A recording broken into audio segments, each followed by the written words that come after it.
Image look familiar? Well, it should. It's the one we used in the last segment. In that last segment, what did we do? We took the Eiffel Tower image and we corrected it using levels. My goal is to revisit the same image and correct it in the same way using curves. I know what you're going to say. Why? Andy, if we did it in levels, why are we duplicating our work?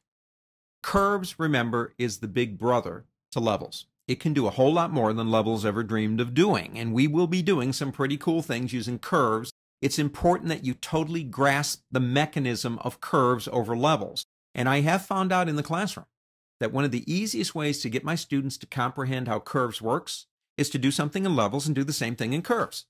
That's our goal, so stop complaining. Let's click here and pick up a curves adjustment layer. We will drag it out of here. Here's a cool feature. Click here and say expand view, expanded view. It gives you a bigger view. And what is that? Well, it's easier for us to see. We are going to correct this in a levels-like way, but we're using curves. So remember, these represent the original map of the image as we see it over here. These represent what we're remapping it to. The line represents where one meets the other. So we move the line, it changes the map. In levels, you move a slider. That's the difference. What do? Let's start up here with red. Now we're going to take that point right there. We're going to grab it. Watch for the four-pointed arrow, and we're going to drag it to the base of the mountain. Actually, I shouldn't use that term. It's not a mountain. It's a histogram.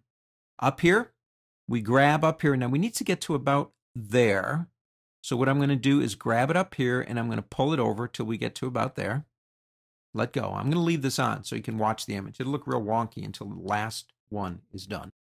We'll go into green and do the same thing, but this time you can use these sliders. Either way, it doesn't matter.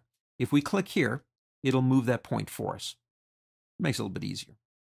And we'll move this one to the base, right about there. Do the same thing to blue. Pull this one over to here. And this one way over to there. And there you go.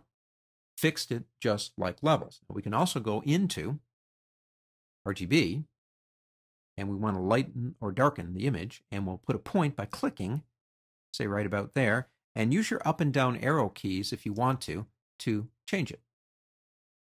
We've accomplished the same thing that we did in levels, but in a more visual way. What I like about curves, it's almost like getting into the engine and actually working with the engine, where levels is almost like helping you with those little training wheel sliders. You can't move them around. You've only got 3 of them, right? Again, my goal here was basically to show you how you do the same thing using levels and curves, because like I said, eventually we'll be leaving levels behind for a lot of features, doing things only curves can do. It's important to have a grasp of what's going on here.